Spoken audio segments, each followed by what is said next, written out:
Bueno, hola, ¿me escuchan? Sí. ¿Sí? ¿Allá atrás también? Bien. Bueno, es mi primera videoconferencia o segunda, o la he hecho con Skype, así que ténganme paciencia si por ahí me cuesta. Bueno, primero que quería era darles la bienvenida a esta profesión y a esta formación. Yo soy educadora social hace muchos años, desde el año 98, y la verdad que para mí es súper gratificante ver que cada vez más gente quiere acercarse a esta tarea que está muy buena. Ahora lo voy a contar, espero poder transmitirles un poco de qué trata. Me presento como un poquito más. Soy educadora social, me recibí en el año 98, soy de la segunda generación de la carrera, del año 91, me llevó un tiempito a hacer la carrera. Trabajo en el INAU, trabajé como educadora social muchos años, desde el año 94, y ahora estoy hace un tiempo en otras tareas, en tareas más de dirección. Y bueno, y soy docente de la formación de educadores sociales desde el año 2000, sí. Y la verdad que también la docencia es una tarea que me gusta mucho, y bueno, cuando me ofrecieron me gustó poder aportar y colaborar en este momento. Disculpen que no haya viajado, la verdad que se me complicaba bastante, me hubiera gustado estar ahí, está más bueno, esto es como medio raro, pero bueno, por lo menos estamos así. Esto de que yo sé que ya se los dijeron, pero anótense todas las preguntas, porque bueno, por lo que vi tienen un sistema de delegado, pero en todo caso si quedan preguntas, yo no tengo drama después, no te lo comenté, me las mandan por mail, no hay drama, vemos otra manera si no da el tiempo, o sea que anótense nomás las preguntas y las órdenes. ¿Ah? Sí. Bueno, la primera aclaración es que voy a hablar desde mi concepción de educación social. O sea, que lo que les voy a contar es lo que yo considero que es la educación social. Por ahí no sé si es el esquema que en este momento tiene la formación netamente, pero sí es lo que es mi concepción, y bueno, me parece que es legítimo que sea desde ahí que yo les cuento. ¿Ah? Y la idea, les digo un poco los puntitos de lo que me interesaba conversar hoy. Uno es qué es la educación social, cómo la definimos, que seguramente alguna cosa ustedes ya vieron, pero me parecía que era bueno introducirlo. Sé que de la carrera ya vieron con Jorge Camors, así que no voy a tocar eso. El perfil de ingreso actual, que también lo conoce, pero por ahí para ir dando encuadre a lo que viene después. ¿Qué características tiene el desempeño profesional? Esto sería qué hace, cómo lo hace un educador social, que creo que esta es como lo que a ustedes les puede interesar. Y los distintos ámbitos de trabajo en los cuales puede desarrollar su práctica actualmente, ¿no? Y después la idea es contarles un par de experiencias socioeducativas y algunos piques, como digo yo, cosas que he aprendido en estos años de tarea que están bueno tener presente para la práctica. ¿Ah? Y al final otra cosita chiquita, pero después les cuento. Bueno, capaz que como lo primero, así que me parece que está bueno, que la educación social, cuando uno escucha hablar de educación social, podemos escuchar que se está refiriendo a muchas cosas. Se puede estar hablando de una práctica, la educación social como una acción sistemática. Se puede estar hablando del campo de la educación social, o sea, un conjunto de prácticas, instituciones, culturas, ¿no? Entonces, de la profesión, educación social, de la formación, ¿no? Entonces, estamos hablando, cuando decimos educación social, podemos hablar de muchas cosas, ¿tá? Yo voy a hablar más desde la perspectiva de la práctica. Si bien hay cosas que tienen que ver con el campo, pero voy a hablar más como práctica, que es la educación social en tanto práctica. ¿Ah? Deben haber escuchado hablar de Violeta Núñez, ¿no? ¿O todavía no? Sí, ahí va. Esto de acá, el último año de la carrera, lo van a escuchar mucho. Violeta Núñez, José García Molina, son como dos clásicos, por lo menos de los últimos años en la educación social. Hay otras vertientes también. Y bueno, les voy a leer en esto de ir construyendo juntos la concepción, ¿no? Violeta Núñez plantea que la educación social es una práctica educativa que opera sobre lo que lo social define como problema, ¿no? Y acá un primer concepto no es el concepto de problema como gran dificultad, sino como aquello que es como una tensión de lo social, aquello que tensiona lo social, y ella lo que dice es que trabaja en las fronteras en lo que se va definiendo en términos de inclusión y exclusión social, con el fin de paliar o en su caso transformar los efectos segregativos en los sujetos. ¿Leyeron alguna vez esta definición? No, está bien. Entonces, la educación social atiende a la producción de efectos de inclusión cultural, social y económica al dotar a los sujetos de los recursos pertinentes para resolver los desafíos del momento histórico. Capaz que acá lo que me parece que está mucho, y incluso conversándolo con Violeta, ella cuestionaba algunas cosas de su definición, es que la cuestión de inclusión-exclusión, si bien tiene un sentido político, ¿no?, y de desigualdad, y sobre todo en nuestro país, ¿no?, no necesariamente está planteado en términos de desigualdad económica solamente, ¿no? A ver, ¿qué quiero decir con esto? Que tenemos experiencias de educadores sociales que trabajan en esta lógica de la inclusión, pero no asociado solamente al que es excluido en el sentido clásico, digamos, ¿no? O sea, perfectamente las prácticas socioeducativas se pueden implementar no solo con el que está en situación de pobreza. ¿Me expliqué con esto? ¿Sí? Más o menos, capaz. Bueno, vamos viendo. Entonces, y acá capaz que esto ayuda un poco más. ¿Qué finalidades tiene la educación? Incorporar a los sujetos de la educación, que son como los destinatarios, digamos, a la diversidad de las redes sociales, ¿no? Y acá es, como yo siempre digo, bueno, todos tenemos necesidades de incorporación a las redes sociales y transitamos incorporación a las redes sociales, ¿no? Ello abarcaría tanto la socialización de la infancia, por ejemplo, como la multiplicidad de posibles tránsitos de los sujetos por lo social en el sentido más amplio, ¿no? Y acá es esto que yo les decía, que la inclusión no es solo en términos de la vulnerabilidad, sino la inclusión como parte de los procesos de socialización. ¿Ah? Y después lo otro que dice como finalidad, y esto sigue siendo Violeta Núñez, ¿no?, la promoción cultural y social de cada uno de los sujetos de la educación, entendida como apertura a nuevas adquisiciones culturales que amplíen o mejoren las perspectivas laborales de ocio, de relación y participación social, etc. En general podría entenderse como un aumento de la calidad de vida, ¿no? Ustedes van a ir viendo a lo largo de la formación que esta, si bien es como la definición clásica de educación social, está matizada por otras vertientes. Por ejemplo, por la de la educación popular. En Uruguay un fenómeno que se da es que la educación social se construye históricamente, y supongo que Camors algo habrá planteado la vez pasada, no solo desde esta vertiente española, que de hecho llega en el año 97, cuando la carrera es del 90, ¿no?, sino que tiene también toda la vertiente de la educación popular, que en Uruguay tiene un peso fuerte, con una característica particular de la educación popular, porque no es la brasileña ni la argentina, ¿no? Después lo van a ir viendo. Entonces, a mí me parece que estamos en un momento que la educación social tiene como dos grandes vertientes. Por un lado, una con más énfasis en la línea española, y otra con más énfasis en la línea de la educación popular. Y esto es un análisis mío, por favor no lo escriban y lo repitan, porque son los inventos que uno va haciendo, ¿ah? Entonces, ¿por qué me parece que está bueno decírselo? Porque algo que está bueno que ustedes sepan es que no hay una sola educación social, ¿no? Puede haber una definición, la formación tiene una concepción sobre la que adhiere y sobre ello forma, pero se van a encontrar con educadores sociales con perspectivas que tienen otros matices. No sé si me hice entender esto, ¿no? O sea, como en toda profesión o formación, no es una raviolera que nos aplican y salimos todos pensando y diciendo lo mismo, no. ¿Ah? Van a ir ustedes construyendo también sus propias concepciones. ¿Ah? Y eso me parece que es lo interesante, y para mí es lo interesante además que la educación social habilita, ¿no? Que no es que todos tenemos que pensar y decir lo mismo. Y no solo como educadores sociales, sino también en el proceso de formación. Yo creo que ahí es lo que está bueno, ¿no? Y bueno, y traía otra definición, que es la de ADESU, que es la Asociación de Educadores Sociales, en la cual ustedes seguramente se integran dentro de unos años, que dice, la educación social como que la finalidad es desarrollar acciones educativas orientadas por el principio de justicia, es decir, construir lazos y condiciones para la accesibilidad de todos los sujetos al legado cultural, que garanticen una distribución igualitaria, operando contrariamente a las lógicas de exclusión y desigualdad que se construyen en base a repartos desiguales. ¿Ah? Yo esto después se lo puedo mandar, digo, para que no se estresen, ¿ah? Lo prolijo un poquito y se lo mando, no hay problema. ¿Ah? Pero, ¿algo? ¿Preguntaron algo? ¿Una duda? ¿Alguna duda? Ah. Bien, pero yo ahora les voy a decir una cosa que ustedes van a decir, ¿y para qué tanta vuelta? Para mí la educación social es educación.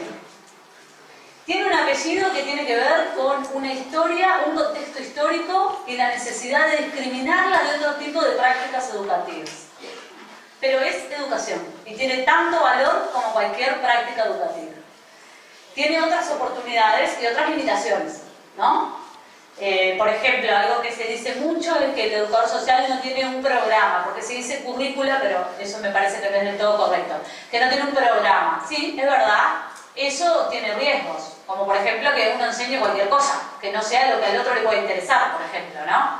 Pero ¿cuál es la oportunidad que tiene? Que uno puede trascender lo que va a enseñar, no solo a partir de lo que ya está normatizado. ¿Me explico un poco en esto? Entonces, esa que es a la vez una dificultad por un lado, por otro lado es una oportunidad. ¿Ah? Igual no es todo lo mismo, ¿no? Hay como determinados marcos que después ustedes van a ir trabajando, ¿no? Pero bueno, eso me parecía que estaba bueno como tenerlo presente, de que yo les digo, cuando ahora no estoy dando en primer año, pero cuando arranco primer año, lo primero que les digo es, ¿qué hace un educador social? Enseña. Y eso está bueno que ustedes lo vayan como aprendiendo, porque a veces asociamos más la educación social a el cuidar al otro y protegerlo como exclusivamente. Obvio que al lado de la enseñanza está el cuidado y la protección, pero la finalidad de la educación social tiene que ver con la enseñanza, con que los otros puedan acceder a lo que les pertenece como derecho, que es el bagaje cultural del mundo. ¿Ah? En otros contextos, en otras formas, de otras maneras, pero esa es la finalidad de la educación social. ¿Ah? Por lo menos desde mi perspectiva, les vuelvo a decir. ¿No? Bueno, hasta acá vamos bien, más o menos, me estoy haciendo explicar más o menos bien. No, igual no me van a decir que no, pero... Bueno, bien, después me dirán que no importa. Espero que sí, que puedan entender. Bueno. Hay otro modelo de educación social, tampoco trabajando nada. Está, bien.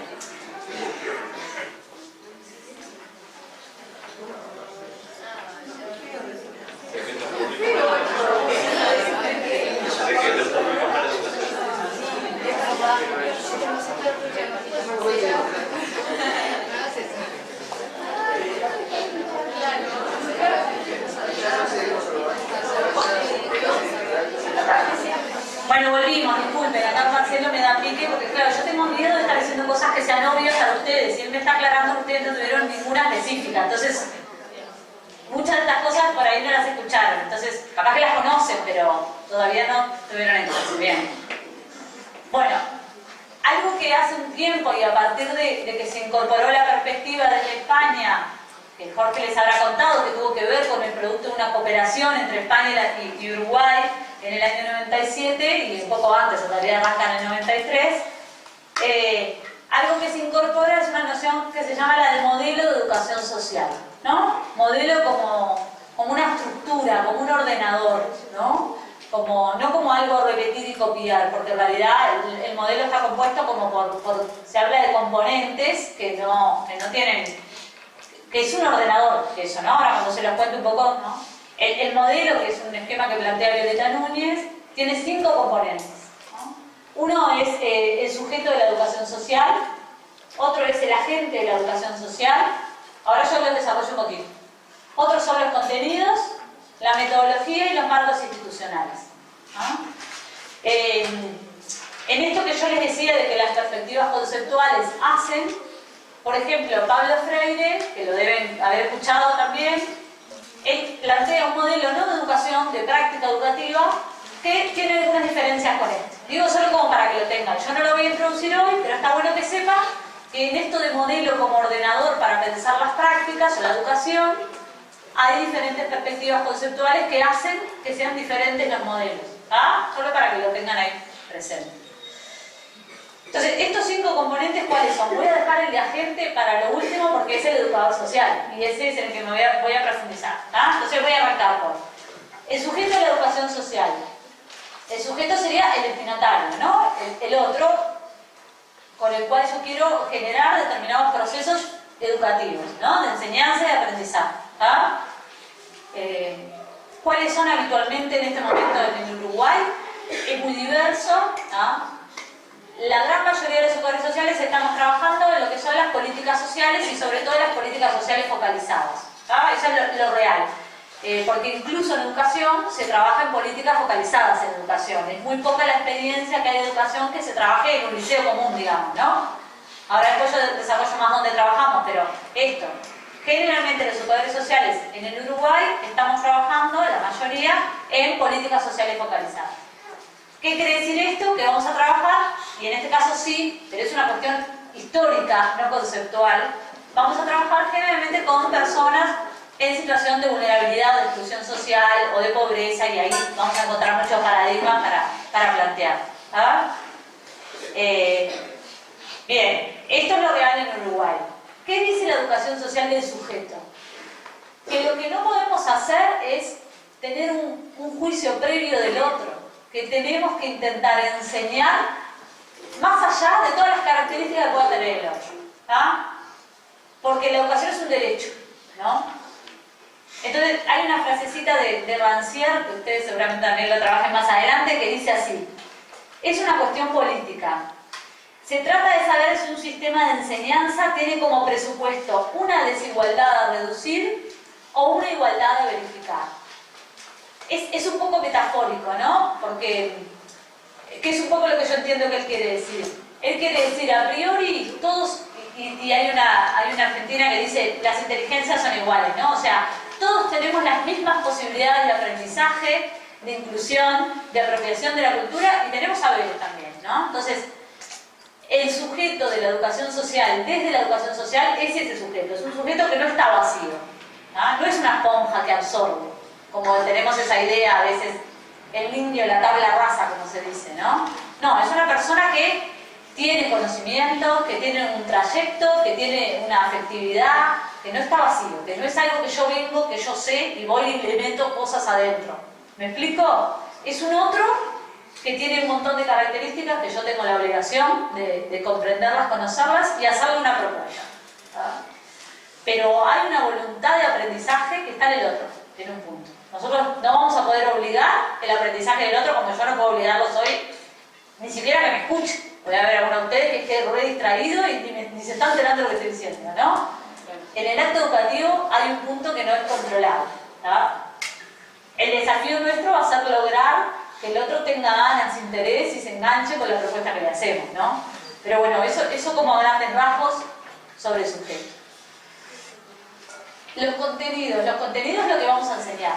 Aquellos objetos de la cultura que decidimos, objetos no solo materiales, también simbólicos, que vamos a definir que está bueno que el otro conozca.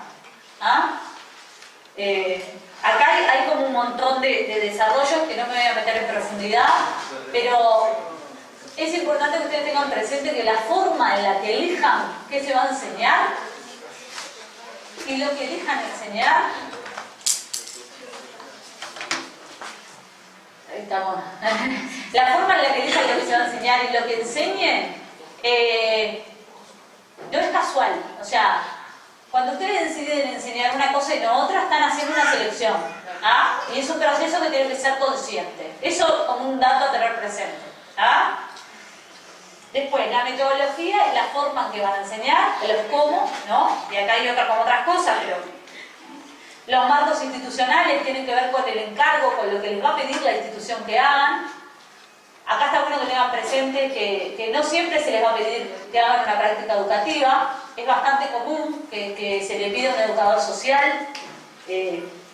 Primero que ustedes es más factible que trabajen en un lugar donde no se los llame como educadores sociales, así estén egresados, que no sea ese el cargo. Hay muy pocas instituciones que tienen el cargo de educador social. El INAU es una de ellas, pero como educador social, bueno, ahora lo tienen los liceos, el AUTU lo tuvo y después no, pero creo que fue así. Es educador en general, entonces van a ir a una institución a trabajar donde esta institución, este marco institucional, les va a pedir que hagan otras cosas que no son solo las que ustedes consideran que son de la educación social, como en cualquier trabajo, ¿no? Eso le va a pasar como cualquier trabajo. Ahí después estará la habilidad de ustedes de generar que las prácticas sean, en la medida de que se considere que sea así, lo más educativos sociales posibles, ¿no? Y no solo prácticas de control o de asistencia, que es parte, pero que no sean exclusivamente. Y bueno, después es la gente de la educación social, que es, ustedes van a hacer, y a mí el nombre de agente siempre me hizo mucha gracia, porque como agente, como oficial de policía, que es como una metáfora, no metáfora, es como un error de Violeta que no es tan error, en un punto como gracioso, un poco irónico, diría yo. Pero bueno, eso es como... ¿Por qué se llamó pasión social? También les dijo Jorge. La historia de Reina Reyes está. Bien. Entonces, ahora, ¿qué es un educador social? Les voy a leer el perfil de egreso de la carrera. Desde ahí es donde ustedes, es para lo que se están formando. El educador social es un profesional de la educación con un saber pedagógico y con competencias específicas para el campo socioeducativo que desarrolla acciones educativas con individuos, grupos, familias o colectivos para garantizar a los ciudadanos. Y acá volvemos parecido a lo que vimos al principio de las finalidades de la educación social, ¿no? Las finalidades de la educación social tienen que ver con las finalidades del perfil del educador social, ¿no? Entonces, ¿cuáles son esas? ¿Qué es lo que busca garantizar el educador social con sus prácticas? El derecho a la educación durante toda la vida, y acá hay una noción de la educación, que es que se puede aprender toda la vida, ¿no? El máximo acceso al patrimonio cultural, que es esto que yo les decía de el educador social como aquel que tiene que lograr que los sujetos accedan a lo que les corresponde como derecho, para estar en el mundo ahora, como se dice.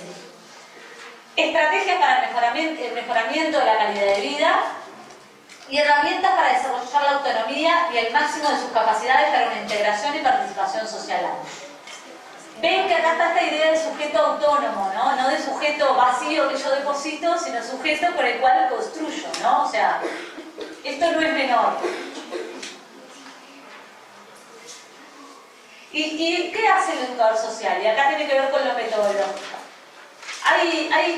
Y acá capaz que empieza a ponerse más interesante. Hay tres ejes. José García Molina plantea que hay tres ejes en dice de despliegue metodológico. Ahí me parece que a mí estos tres ejes siempre me ayudaron mucho en la práctica porque me permitieron ver si estaba pensando en todos los aspectos importantes para una práctica educativa. Entonces él dice que una cosa que hace la educación social, el educador social, es enseñar, transmitir. Esto es lo que ya les decía. Otro aspecto tiene que ver con mediar. ¿Qué quiere decir? No todo lo que queremos que está bueno que el sujeto aprenda o acceda, se lo vamos a enseñar nosotros. En algunos casos vamos a mediar para que se vincule con otra institución o con otros sujetos que lo puedan aprender con ellos, ¿sí? Se habla de mediación. No mediación como negociación de conflictos, no es en ese sentido la mediación. Es la mediación como ser puente, Y esto es importante porque yo creo que un alto porcentaje de la práctica educativa social transita en la mediación. Hay un colega, Marcelo, que él les va a decir eso, yo, pobre, le estoy poleando, como dicen. Él dice, ¿dónde aprende el educador social lo que tiene que enseñar? ¿No? Los maestros estudian, ¿no?, las materias que tienen que enseñar. Ustedes van a tener cada año algunas materias que los ayudan a pensar contenidos o metodologías, ¿no? Por ejemplo, plástica, taller lúdico, educación y tecnología, y en tercero no me acuerdo cuál es, lenguaje y comunicación, ¿no? Tiene que ver con algunas de las áreas de conocimiento en esto de los contenidos que el educador social puede. Pero la cultura, y en esta noción de sujeto que tenemos, que hay que hacerle lugar al otro, es tan amplia que nunca van a poder saber todo lo que se tendría que enseñar. ¿Me explico? Es imposible. Y ya les voy a plantear algunos ejemplos y van a ver por qué. Entonces, una de las primeras cosas que un educador social tiene que saber es que lo que no sabe, primero lo puede aprender para enseñarlo, porque es parte de la responsabilidad profesional, y si no, lo puede mediar, puede vincular al otro con el conocimiento o con quien puede transmitirle ese conocimiento. ¿Me expliqué mejor con esta idea de mediación? Ahora, bien. Y lo otro que hace el educador social es generar contextos educativos. Y esto tiene que ver con crear las condiciones para que sea posible la educación. Desde un ambiente educativo, con niños, por ejemplo, en una sala, puede ser un aula también, pero en una sala, en el lugar que se trabaje, crear seguridad, si es primera infancia, crear la posibilidad de acceder a determinados objetos por sí mismo para promover la autonomía, crear el contexto educativo. Y el vínculo también tiene que ver con crear el contexto educativo. Si yo soy una persona absolutamente autoritaria como educador, por mejor que intente enseñar, el contexto educativo no está dado para que el otro pueda aprender. Entonces, estoy simplificándolo, pero el contexto tiene que ver con el ambiente, pero que tiene que ver también con las cuestiones de cómo me relaciono yo con el otro y con la enseñanza. Yo desde mi rol. ¿Ah? Bueno, un par de cositas generales a tener presente que desde mi perspectiva son súper importantes, que vayan de a poco incorporando como educadores sociales, como futuros educadores sociales, y que van a ver que además la carrera se los va a exigir. ¿En qué sentido? Algo fundamental es que para mí las mejores prácticas son las que se logran construir en una lógica de trabajo en equipo e interdisciplina. ¿Ah? Si uno puede pensar con otros lo que está haciendo y pensar con otros que tienen otras perspectivas disciplinares, enriquece muchísimo la propuesta educativa. ¿Ah? No siempre esto es posible. ¿Ah? Yo les diría que a mí me ha pasado que no en todos los lugares que trabajé pude tener un equipo de trabajo, pero sí que uno se lo termina, como digo yo, inventando, ¿no? O hablas con tus amigos o con colegas que te juntás y hablas de tu trabajo y es esta necesidad de pensar con otros. ¿Por qué es importante la educación? Y esta educación, que es una educación como de mucha proximidad, como se usa decir ahora, ¿no? Moviliza muchas cuestiones personales. En todos nos va a movilizar muchas cosas personales. Por ejemplo, muchos de los lugares que ustedes trabajan van a tener que ver a un niño que tiene un contexto familiar que no está bueno, ¿no? Y generalmente las cosas familiares a todos por nuestra propia historia nos movilizan, ¿no? Si uno con eso lo guarda y no hace nada, en algún momento no te deja trabajar bien. ¿Ah? El espacio con el otro te permite, por ejemplo, trascender esas cosas y pensar que así el contexto del otro, de ese niño, sea el peor, él tiene un derecho al aprendizaje que yo no puedo paralizar porque a mí me paraliza su situación. ¿Me explico? Entonces, el trabajo colectivo te permite, por ejemplo, ver más allá de solo esas situaciones que a veces son de alta complejidad. ¿Ah? Enriquece lo diverso, como en cualquier contexto, ¿no? Digo, sobre todo en lo que son las prácticas humanas. ¿Qué otras virtudes tienen si trabajamos con otros? No sé ustedes si tienen experiencia de trabajo con grupos o con niños adolescentes, pero a veces pasa que, a mí me pasó muchas veces en mi desempeño profesional, que había un chiquirín con el que no tenía ninguna onda, ¿no? O sea, que me irritaba, es como que le tenía cero paciencia, o al revés, uno que lo adoraba, que me enganché mucho. Bueno, esas cosas nos pasan. El tema es si con eso lo voy a tratar mejor o peor porque me pase eso. No, yo tengo que intentar generarle las mejores condiciones de aprendizaje para ese chiquitín, más allá de lo que a mí me genere afectivamente. Bueno, trabajo con otro permite que además si al chiquitín le pasa lo mismo, que eso pasa, ¿no? Tenga un otro y no dependa solo de un vínculo, por ejemplo. Por eso está bueno también lo colectivo como propuesta, ¿no? Entonces, el trabajo colectivo en equipo como una estrategia metodológica también importante. La planificación, la evaluación permanentes, van a ir encontrando los diversos espacios. El registro, yo le digo siempre a los estudiantes, desde que yo soy educadora social siempre tengo una libretita conmigo. Además de que uno tiene formas de registro pautadas, cuando uno va a la práctica está bueno tener a mano un lugar donde a veces anotar algo rápido, porque hay algo que ocurre y uno necesita registrarlo, no ahí delante del chiquilín, ¿no? No te vas a poner a escribir, pero sí que tengas la oportunidad de esa idea, de esa reflexión, de ese pensamiento, anotarlo porque seguramente aporte a pensar una buena propuesta en posterioridad. Entonces, yo siempre los bromeo a los chiquilines, a los estudiantes y les digo, cómprense una libretita y que es una buena herramienta. Y bueno, y ahora la carrera tiene también abierto toda una línea que tiene que ver con la investigación y la extensión, que esto en la carrera de Senfores no estaba muy instalado, si bien hay algunas experiencias. Entonces, también ustedes van a tener la posibilidad de participar de procesos de investigación y extensión, ¿no? que aportan a la práctica educativo-social, ¿no? ¿Cómo vamos más o menos hasta acá? ¿Bien? Bien. Bueno, ¿dónde trabaja el educador social? Igual ustedes esto de alguna idea deben tener. Hay algunos educadores sociales en Rivera, ¿no? ¿Conocen alguno? ¿No? ¿No? ¿Inés? ¿No ha ido? Todavía no. Yo te paso. Bueno, así que, ¿soy la primera educador social que ven? No. Sí, no. Igual somos igual que toda la gente, no hay nada raro. Soy la cuarta, bien. Bueno, entonces, ¿dónde trabaja un educador social? ¿no? En otras partes del mundo trabajan en otros lugares, por ejemplo en España está todo lo que es animación sociocultural como un ámbito de trabajo de la educación social, que acá no es un ámbito que se haya desarrollado, si bien se usan herramientas de la animación sociocultural, acá no se ha desarrollado. Y en España otro ámbito es la educación de adultos, que acá también, si bien hay experiencias, bastantes, sobre todo en los últimos años, no es el terreno que más se ha desarrollado. El educador social, creo que obviamente porque surgió en el INAU, ¿no? Se ha desarrollado sobre todo en políticas de infancia, ¿no? En programas de las políticas de infancia. Entonces, ¿dónde trabaja un educador social? Un CAIF, ¿saben lo que es? Es un lugar de trabajo posible un educador social. En el rol de educador, porque no tiene el educador social como rol, ¿no? Un club de niños, que capaz que también han escuchado, un centro juvenil, en Rivera hay un programa Calle, ¿sí? Que ahí trabajan educadores sociales, si no me equivoco, creo que también trabajando ahí.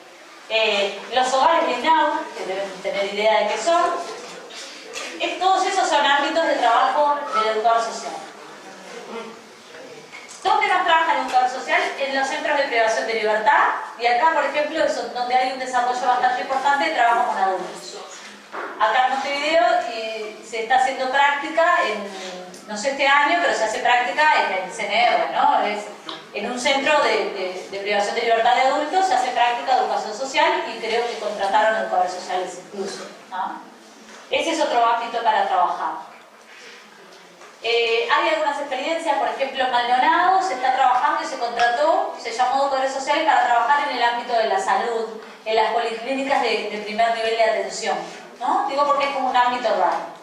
¿Qué hace ahí el educador social? Bueno, en estos lugares nuevos va construyendo rol, ¿no? Porque no está dado, hay que crearlo, ¿no?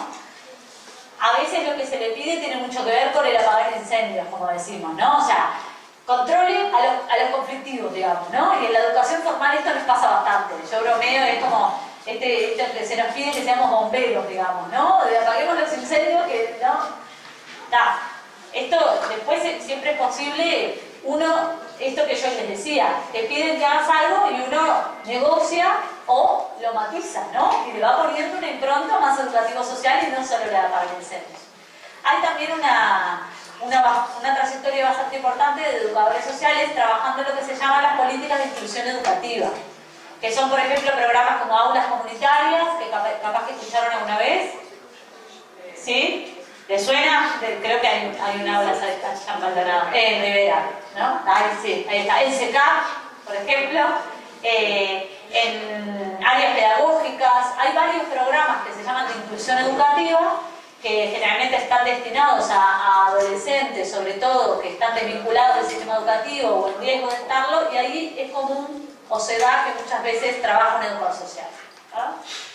Como verán, en Uruguay mayoritariamente está vinculado a la población en situación de vulnerabilidad, o de riesgo, de muchas maneras, como lo queramos llamar, ¿ah? Bien, ¿dónde más trabaja un educador social? Programas sociolaborales.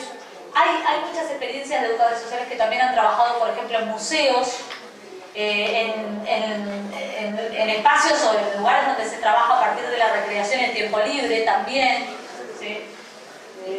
En centros terapéuticos, lugares para trabajar con el tema del consumo abusivo de sustancias o el consumo problemático de sustancias psicoactivas, también se trabaja ahí. De hecho, en el Portal Amarillo, que es una dependencia que hay acá en Montevideo de salud, creo que de salud pública de ACE, ¿no?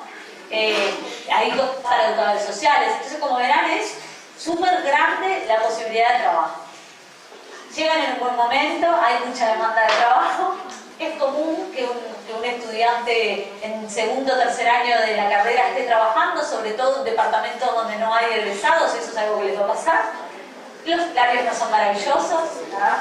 Pero bueno, el multiempleo también, por lo menos acá en Montevideo, sé que no en todo el país es igual, pero es una característica bastante común. Les voy a decir igual que aunque trabajen, recíbanse, perdón, me viene así como el consejo, pero está bueno recibirse, porque además está bueno también mantener un espacio de formación, permite uno no perder las posibilidades de pensar y de seguir aprendiendo en función de cada práctica. Porque además va a pasar que si van a un nuevo trabajo, que es un lugar que nunca trabajaron, van a tener que aprender de eso. Si por ejemplo, ahora yo les cuento un poco más de mi trayectoria, pero si ustedes van a trabajar a un lugar que no conocen el tipo de destinatarios o el tipo de propuesta que se hace, van a tener que aprender sobre eso, ¿no?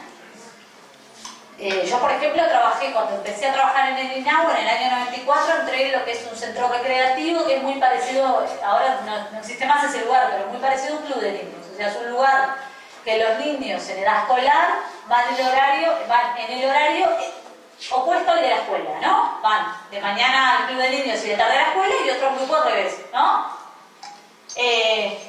Eso ha sido sobre todo mi trayectoria, por eso trabajo en el programa Clubes de Niños. Y bueno, pero después en un momento fui a trabajar a calle, en Ciudad Vieja, acá en Montevideo. Y ahí yo tuve que aprender un montón, porque era bien diferente. De hecho, el trabajo era en calle muchas veces. Yo estaba acostumbrada a trabajar en un local. Y ese contexto, que puede parecer una pavada, de las 4 paredes y de cómo llega el chiquilín. No es lo mismo un chiquilín que viene todos los días a una hora, en un marco de una rutina, que entra, saluda, a uno ir en la calle a parar un día, ponerse a conversar, intentar crear un vínculo para hacerle una propuesta. Son dos contextos bien diferentes. Entonces yo cuando entré a calle tuve que estudiar muchísimo, porque me costaba mucho pensar cómo generar una propuesta educativa cuando no tenés vínculo. Porque yo a veces me pasaba que me encontraba, bueno, con una vena, pero 5 veces con un chiquilín. Y después, capaz que no lo veía más. Entonces, ¿qué intento hacer con eso? Hay toda una metodología, pero al menos en esas veces uno intenta poner algo en juego. ¿Ah? Entonces ahí tuve que aprender eso, cómo generar una propuesta educativa, no a mediano plazo, sino que empezar y terminar a veces en el mismo día, ¿no? Es algo que no estamos acostumbrados a veces en educativo, ¿no?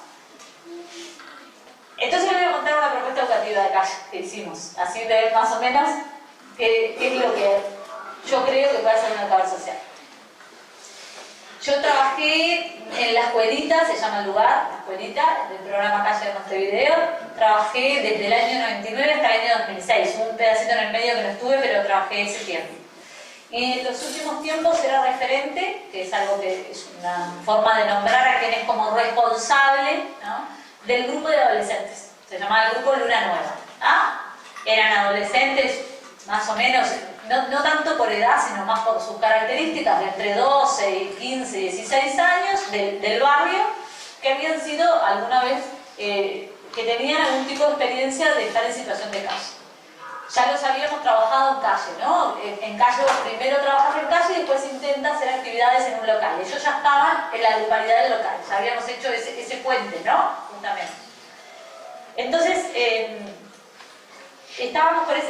Los adolescentes tienen una diversidad de intereses bastante alto generalmente y es difícil encontrar, no siempre, pero a veces es difícil encontrar algo que los motive, que no tenga que ver con lo que están más acostumbrados a transitar cotidianamente, ¿no? O sea, hay como algunas cosas que sí, pero más en lo cotidiano, o sea, te genera mucho desafío motivarlos, ¿no? Sobre todo cuando más no está la obligación de asistencia, porque los chiquilines iban porque querían. Nosotros teníamos que hacer una propuesta que estuviera bueno para que quisieran ir, ¿no? Entonces estaban como que estaban, veíamos que estaban súper desconectados y estábamos un compañero, éramos dos, Miguel y yo, nos pusimos a pensar y nos dimos cuenta que estábamos siendo demasiado directivos en la propuesta. Que parte del aburrimiento que ellos querían es que nosotros controlábamos mucho lo que pasaba en el lugar, ¿no? Y que eso no solo generaba el aburrimiento, sino que además lo que estaba haciendo era como generar una especie de dependencia, que no tenía que ver con lo educativo, sino que era una cosa como, que no era la finalidad de la tarea, ¿no? Entonces dijimos, bueno, ¿de qué manera podemos, y ellos nos reclamaban además cosas, ¿no? ¿De qué manera podemos generar una propuesta que pueda ser educativa, que habilite procesos de autonomía, pero que a la vez tenga un encuadre? Porque si vos le decís a un grupo de adolescentes qué quieren hacer, vamos a tener una diversidad, va a ser... Entonces lo que hicimos fue crear, ya no me acuerdo cómo lo llamábamos, pero había un día que era el día de autogestión, ¿ah? Que era los viernes, ¿ah? Entonces nosotros trabajábamos el martes, se hacía un trabajo, no en asamblea, porque no funcionaba como asamblea, pero en grupo, donde les preguntábamos qué querían hacer el viernes. El viernes era el día que ellos decidían qué querían hacer, ¿ah?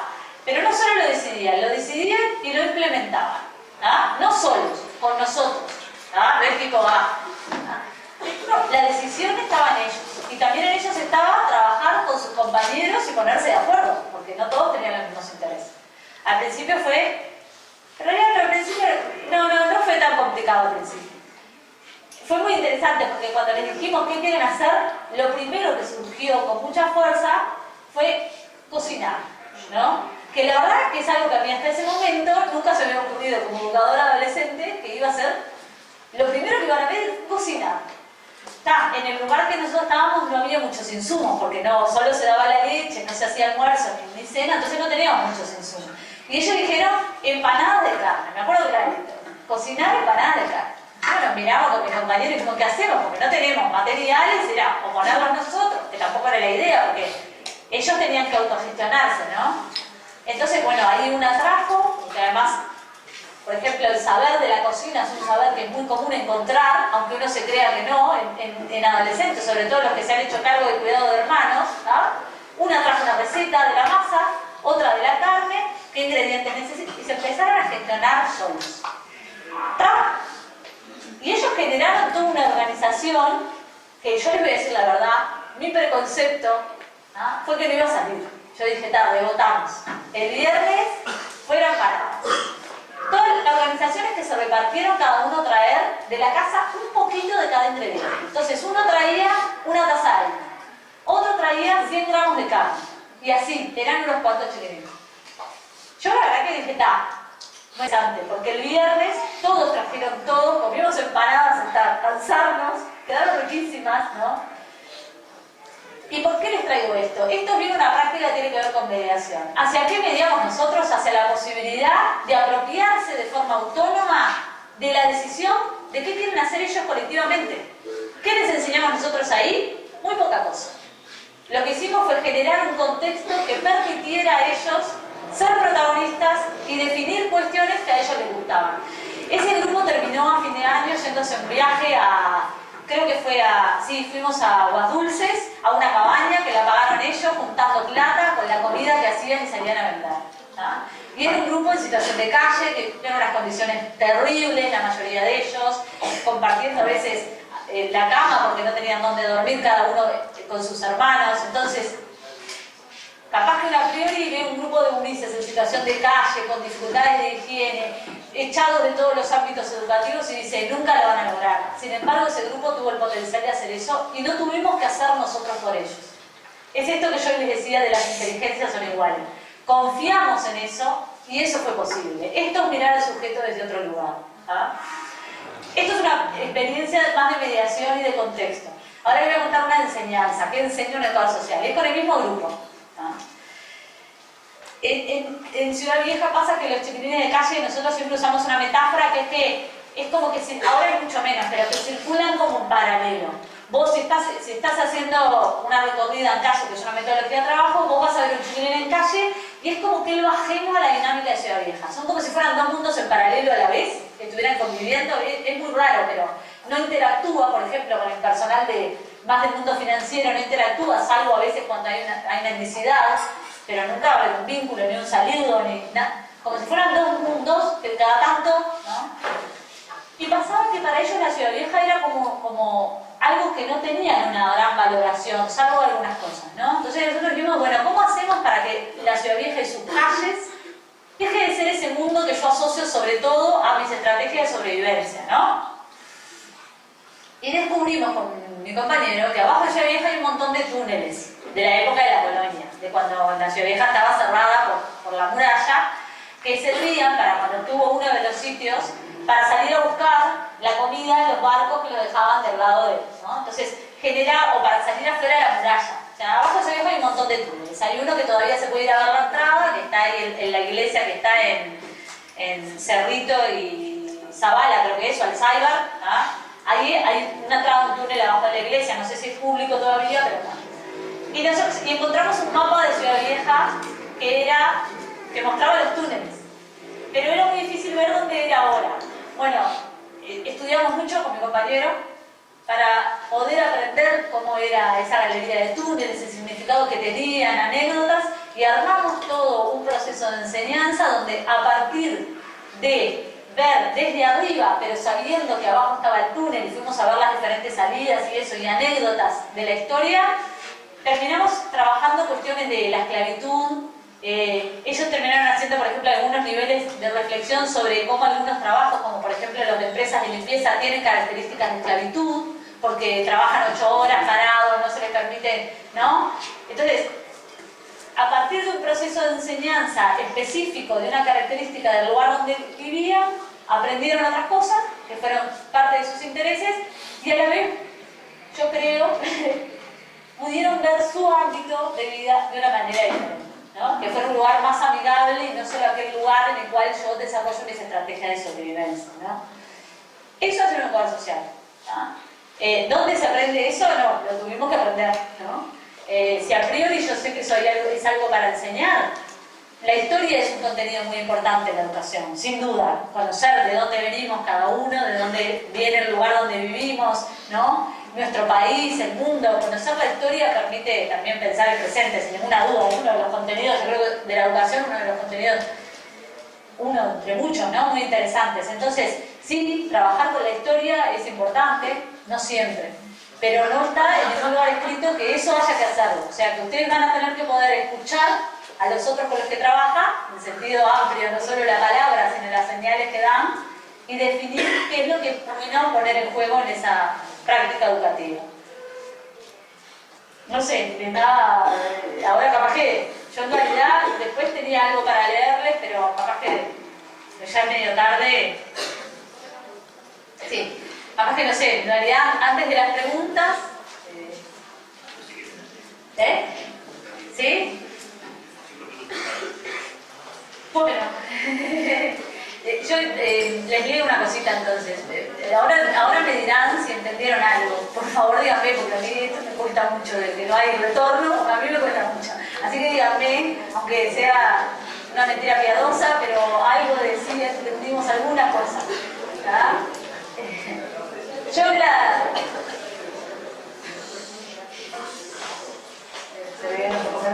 puede ser el botón.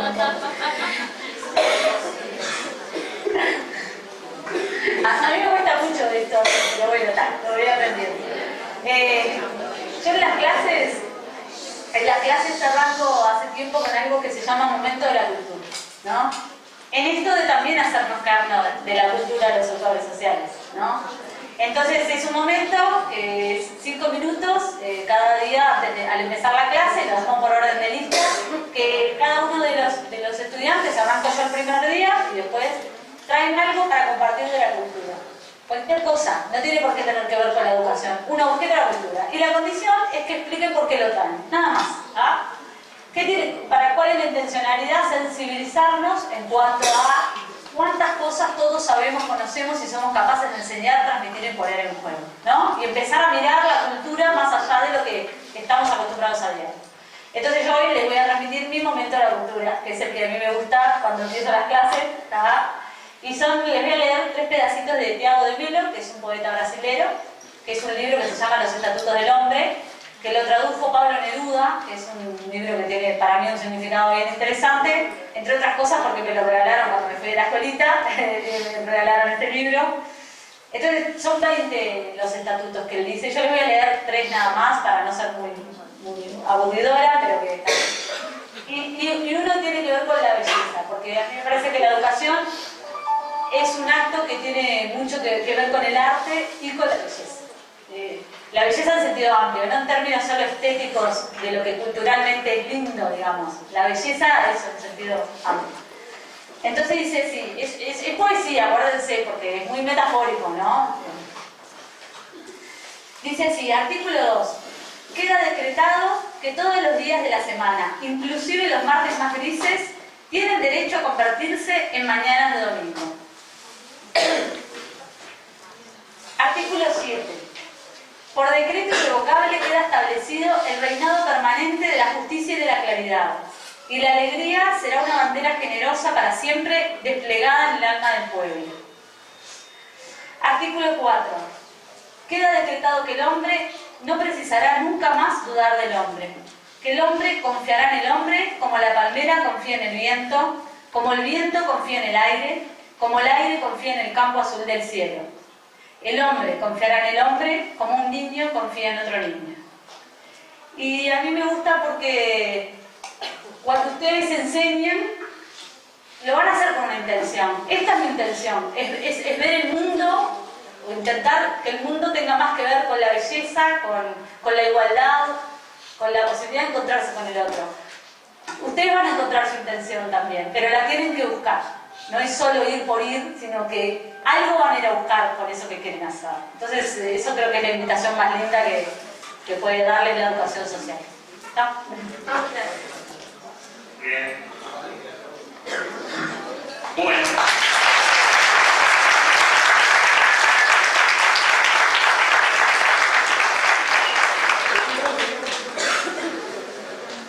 David, ¿cómo terminamos el tema de las preguntas? Delegados, ¿no? Cada uno pregunta lo que decida, que se levante y venga a preguntar. Entonces, Ok. sí. Ordenadamente que levanta. Ordenadamente levantamos la mano. Y vamos Entonces. por orden. Y uno leyó. ¿Alguien tiene alguna pregunta? Creo que está muy claro. Vamos. ¿Tiene la oportunidad de preguntarle dónde se consigue trabajo? ¿Cuánto cobra un educador social? Quiero preguntar algo. Bien. Por favor.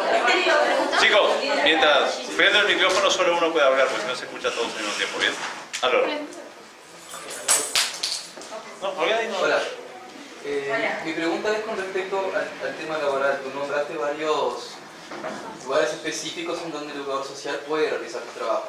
Pero con respecto a secundaria, por ejemplo, en el tema de materias como espacio del adolescente o una materia que se llamaba tallar, que hoy día no sé qué nombre tiene, el educador social podría muy bien cumplir su tarea cubriendo esas horas para trabajar con los adolescentes.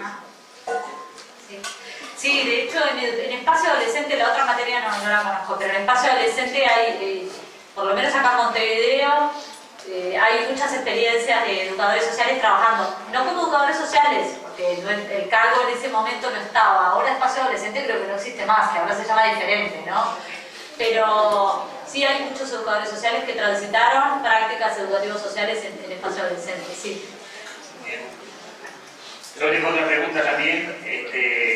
¿Qué te parece, qué opinión tenés sobre la gran demanda de educación formal de educadores sociales? Y pongo otra pregunta también vinculada al tema de esa autonomía, diríamos, de la carrera de educador social, si no la ves como una amenaza al hecho de que esté instalado en formación docente, el hecho de que esté habiendo tanto educador trabajando y tanta demanda del sistema de ANED. ¿Quiero acompañar esa pregunta? Sí, sí. ¿Dónde voy? No, ahí nomás. ¿Acá? Sí. La pregunta que generamos allí con el grupo es, ya que el educador social está como que tiene su objetivo, las personas vulnerables, ¿cuál es tu opinión sobre el trabajar en instituciones privadas de educación con el objetivo de no solamente subir el nivel, sino que apuntar también a la equidad social? Y otra pregunta que tengo es, trabajar con personas en contextos vulnerables, ¿en algún momento te generó como profesional frustración? Porque confiar en el otro también es un poco difícil dependiendo de los contextos en los cuales las personas estén involucradas. ¿Cómo maneja un educador social la frustración? Vale. ¿Otro que tiene pegue? Aprovechamos y se va escribiendo. Sí. No, vos estás cerca, ¿no? Estás cerca.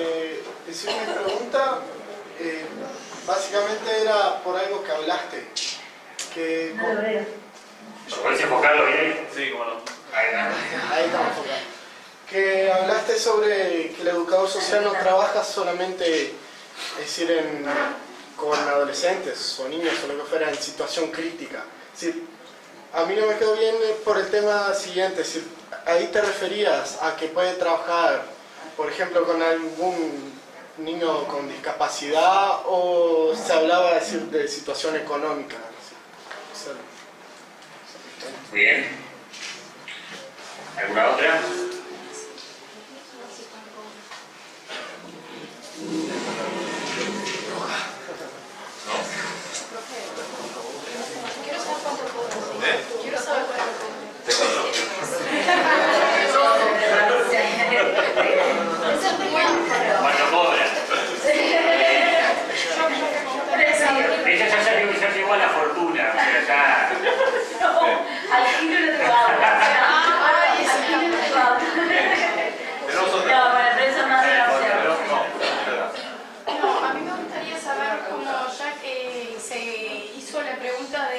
trabaja solo con niños y con adolescentes.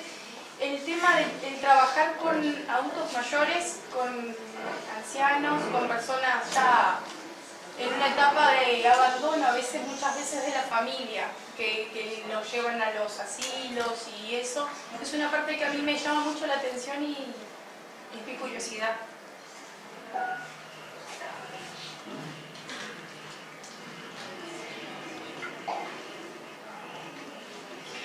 Tengo una opinión. Vamos por Adelante. ahora vamos por orden. Segunda la mano. ¿Sí? Yo quería saber si hay algún límite de horas a trabajar, si te topean la cantidad de horas, cómo se controla la cantidad de horas, cómo se controla si se cumplen, me gustaría saber. Y también referente a trabajar con gente privada de libertad, cómo funciona todo y si tuviste esa experiencia, que nos comentaras cómo te fue. ¿Quién? ¿Le van a ustedes? ¿Quién? Ya le dije. Ah, ya la hizo. Ok.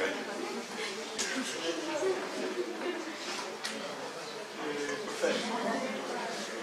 De nuevo, con respecto a la pregunta que hizo Diana, sí, Para un poquito. Por favor. Silencio. Sí, habla fuerte. con respecto a la pregunta que hizo Diana, entonces, es decir, porque ya más o menos lo tenía, pero nunca me había puesto a pensar. Es decir, el educador social también trabajaría en asilos, De ancianos. De trabajar ancianos. de ancianos. Sí, así de ancianos, ¿eh? Ahora las recogí todas y después contesto. Ahí va. Que Sí, sí, obvio. algunas además se van a contestar. ¿Alguna más? ¿Sí? Vení. Hablemos hasta. ¿Hablar? Sí. ¿Cómo va a ser el ordenamiento de los egresados de los educadores para insertarse en el ámbito laboral? ¿Cómo va a ser el ordenamiento? No sé si me... ¿Se entendió? El ordenamiento administrativo sería. Sí, ordenamiento administrativo. Sí. Bien. Les pido perdón, pues se habla más de una a la vez. Allá se escucha más de una a la vez. ¿Alguien más? ¿No? ¿Otra más? Marcelo, ¿tiene otra? Es que como ella dijo que sobre la experiencia que ella tuvo en el trabajo de ella, de que nos dio dos ejemplos, que a nosotros en la carrera nos van a enseñar, nos están enseñando, vamos a aprender, pero si después cuando vayamos a trabajar, como se dice, cuerpo a cuerpo en la calle, vamos a adquirir más conocimiento y eso es lo que tiene más valor, lo que vamos a aprender en la carrera o lo que vamos a aprender cuando nos toque trabajar en los diferentes lugares que nos correspondan y en los ámbitos que nos tocan las personas, y lo que nos va a favorecer mejor en la carrera, nos va a hacer mejor educador social, es la experiencia, es lo que vamos a aprender lo diario. ¿Alguien más? ¿No? Muy bien, te escuchamos. Lindas preguntas. A ver, yo voy a dejar las dos de Marcelo para el final porque es malo, me hizo unas preguntas muy difíciles y son para discutir. Las voy a dejar para el final. Capaz que igual algunas se van a contestar.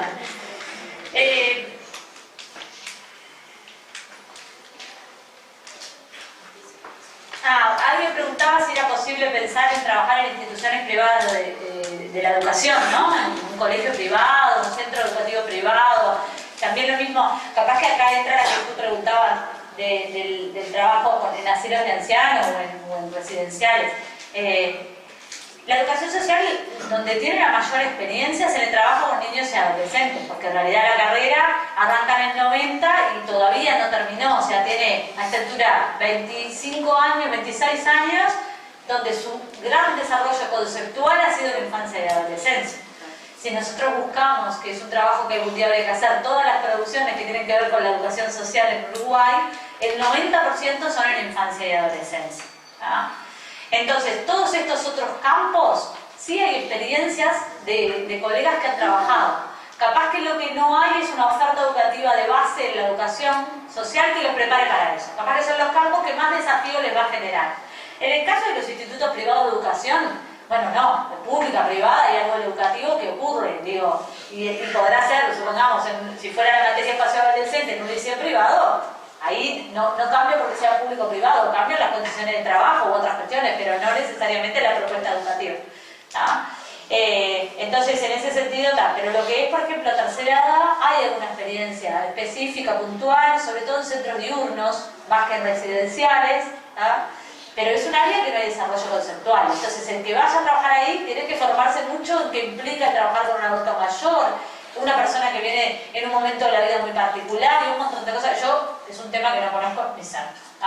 Discapacidad, hay bastante experiencia, poca sistematicidad, pero bastante experiencia. Hay unos libros que supongo que ya están o les van a llegar a Rivera, que son los libros de los encuentros de educadores y educadores sociales, que se hicieron durante varios años en el CENFORES, que ahí ustedes van a encontrar muchos relatos de experiencia que les van a permitir pensar, esto como un pique, ¿no? Pensar prácticas en lugares diferentes. Y también las monografías de egreso. En la biblioteca de CENFORES están, no sé si todas, pero unas cuantas, sí están los títulos de todas. Y ahí ustedes pueden pedir por mail, por ejemplo, que les pasen una búsqueda con tal tema, monografías, y ahí ustedes podrán ver si de este tema hay alguien que ya intentó pensar o escribir algo desde la perspectiva de la educación social o no. Asociado a esto, privación de libertad. Yo nunca trabajé, esto es una opción personal, y esto ustedes lo van a ir tomando. A mí no me siento cómoda trabajando en un lugar donde uno también está encerrado. Esto es una cuestión mía, personal, tiene que ver con mi historia. Entonces yo hice en algún momento visitas en mi formación y me di cuenta que yo no podría trabajar ahí. Tuve la suerte de poder elegir otras cosas, pero no tengo esa experiencia, ni con privación de libertad ni con adolescentes en conflicto con la ley. No ha sido mi tema. Es un tema de... Que va a venir sí, acá dos, Diego Silva, que sí tiene mucha experiencia en esto. Capaz que ahí podemos gastar bastante pólvora en ella, además tiene mucho conocimiento teórico. Sí. Con él van a poder sacarse más las dudas de eso. Después, relacionadas así con el campo laboral. Esto sobre el ordenamiento para el trabajo, ustedes preguntaban también el límite de trabajo, la cantidad de las horas. A ver, una característica es que los educadores sociales trabajamos tanto en el ámbito de lo público como de lo privado, ¿no? Muchos, por ejemplo, muchos de los proyectos son tercerizaciones que hace el Estado con una asociación civil, ¿no? Donde el Estado transfiere fondos y transfiere un modelo y tiene un nivel de control y de supervisión, pero ejecuta un tercero, ¿no? Ahí son condiciones privadas del trabajo. Hay niveles de regulación, pero hay otras cosas que no. Entonces, la cantidad de horas, el tope y eso lo define un privado. El INAU tiene sus características. En el INAU, el cargo de educador social es de 25 horas, se trabajan 25 horas por semana y se tienen 5 horas a disposición y el salario está cercano a los 20.000 pesos líquidos. Un salario bastante decente, ¿no? Porque yo creo que es de las que está pagando mejor al cargo técnico, ¿no? Después hay muchos educadores sociales que están egresados y están trabajando como educadores, que ahí ganan creo que unos 16, una cosa así. Dentro de todo, ahí son más cantidad de horas, pero en INAU, esto es en INAU, yo es lo que conozco porque está. Digo, sí, estoy hablando en la mano, líquido, o sea, no es un salario, no se van a hacer ricos, creo yo, pero no se van a morir de hambre. Yo rica no soy, pero no me muero de hambre tampoco, vivo de mi trabajo y vivo de lo que me gusta hacer, que eso no es menor, por lo menos para mí es súper importante. Y he tenido siempre además la posibilidad de concursar y acceder a otros lugares, a otras tareas. El ingreso al INAU es por llamado, se abren todo el tiempo, los invito a presentarse.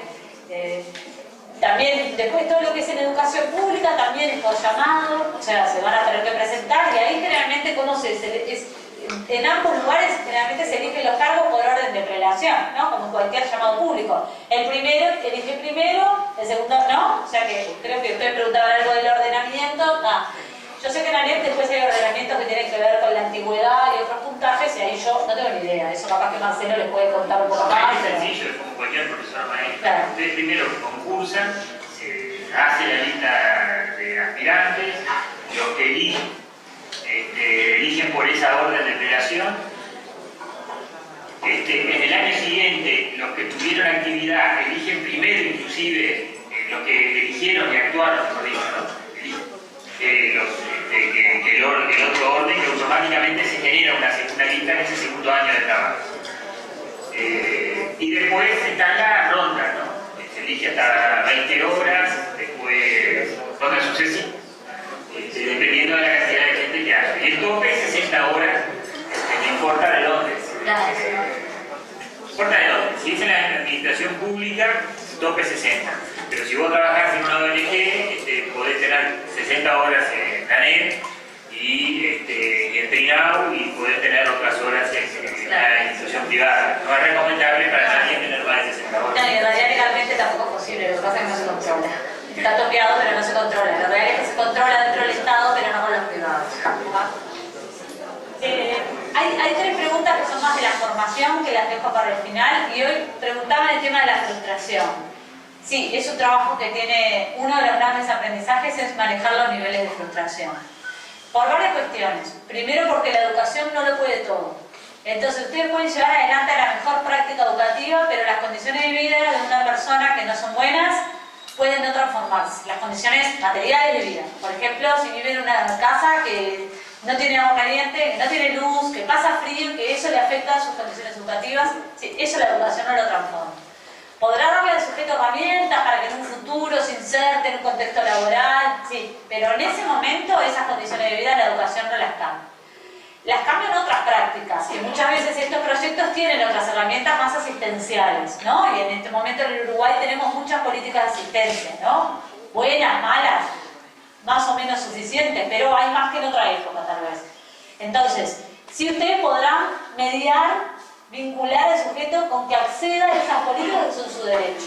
O sea, que una familia que no tiene ingresos acceda porque tiene hijos a la asignación familiar es un derecho, no es un favor que le hace el Estado ni nadie. Ustedes generarán las condiciones para que esa mamá, que capaz que no conoce su derecho, lo conozca, ¿no?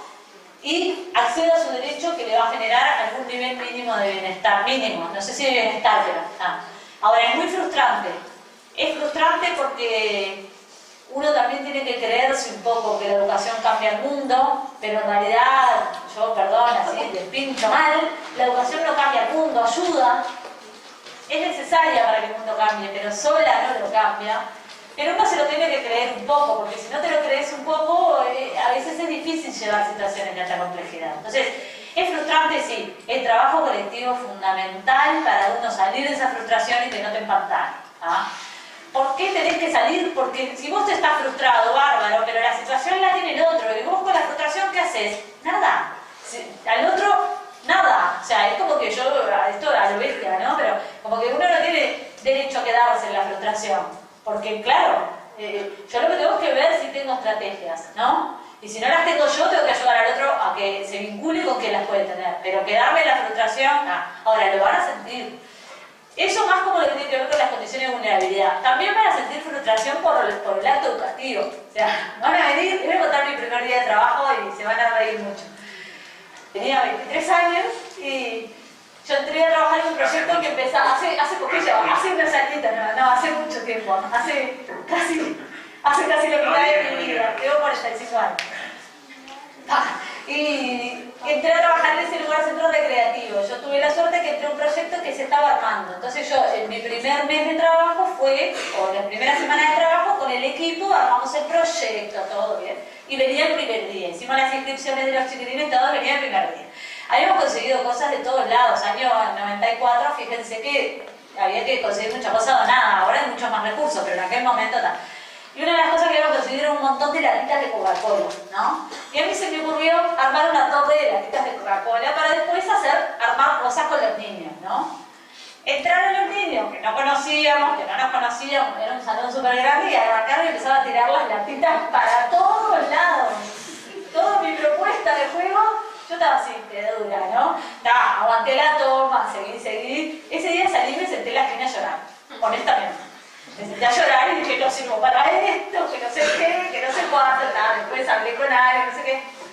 Y sí, me frustró mucho que mi propuesta, que no era ingenua, ¿no? Porque cuando uno no conoce, después tuve que venir más una compañera a controlar aquel caos que yo había armado con mi maravillosa idea de poner las latitas, ¿no?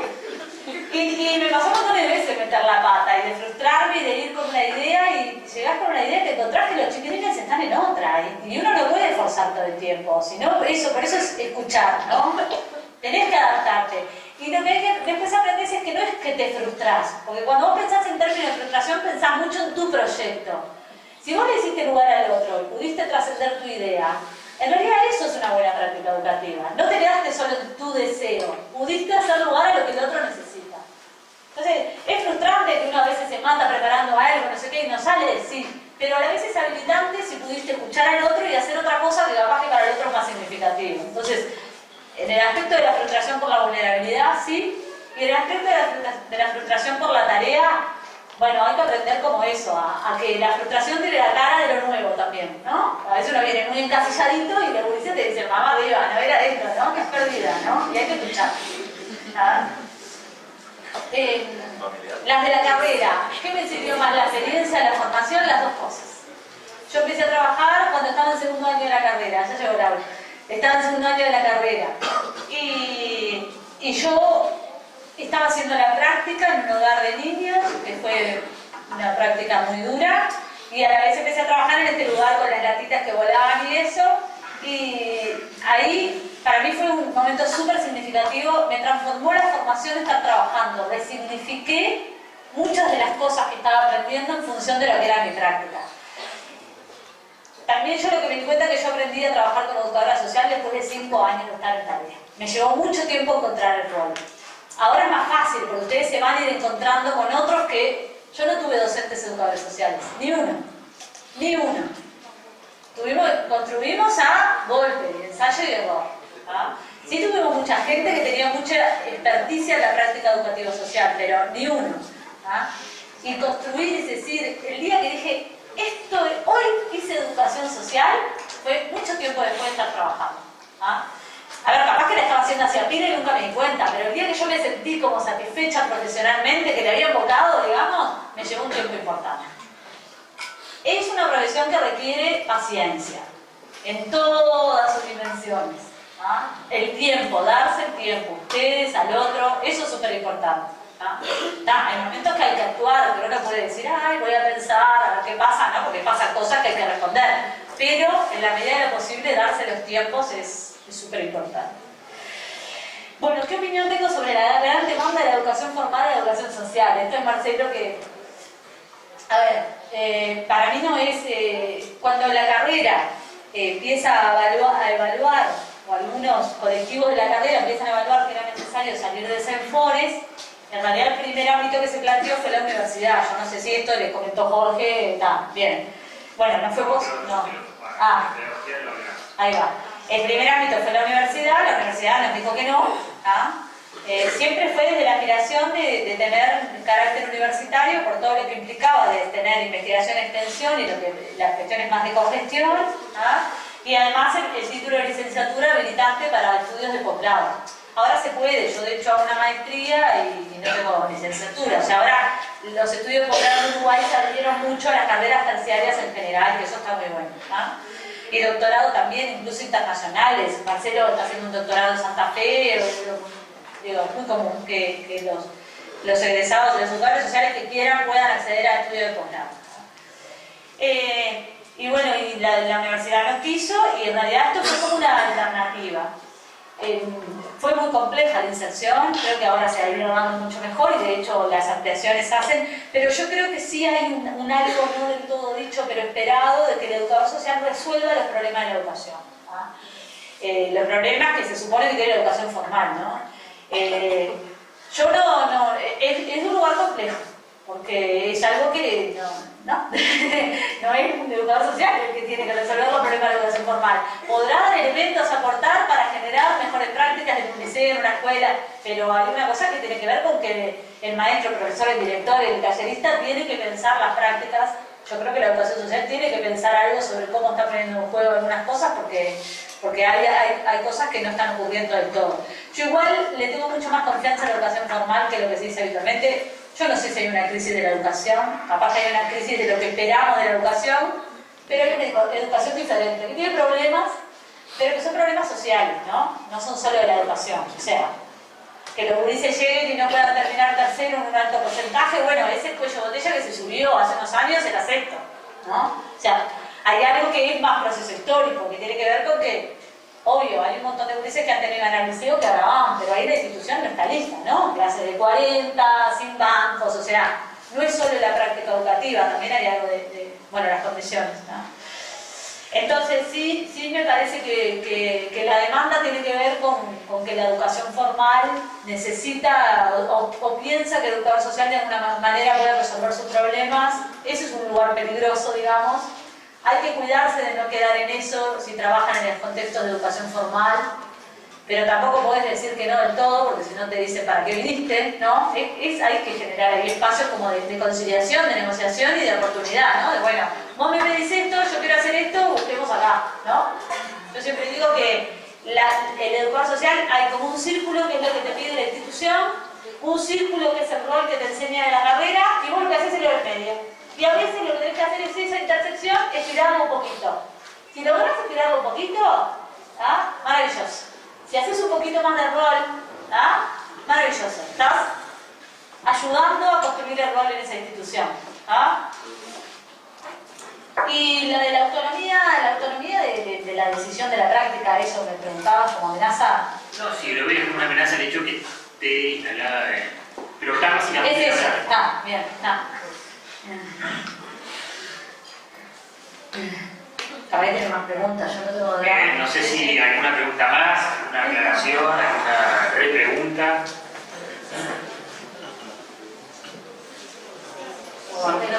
¿No? No quiero ser cura, pero hablen ahora o callen para siempre. O callen hasta el jueves que viene. Ahí va. ¿No? ¿Sí? ¿No? Sí. Una. No, buenas noches.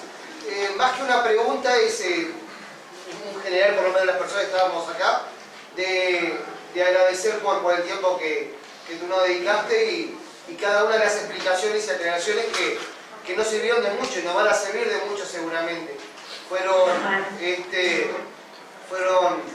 muy cercanas en cuanto a tu planteamiento y pienso que muy válido cada una de las cosas que nos dijiste y que seguramente en nuestra práctica y en nuestro día a día nos van a servir de mucho. Entonces, básicamente es un gracias a tus aportes.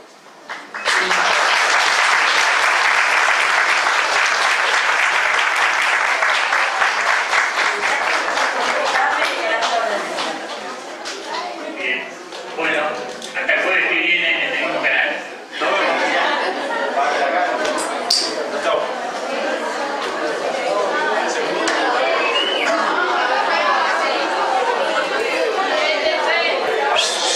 ¿Todos firmaron?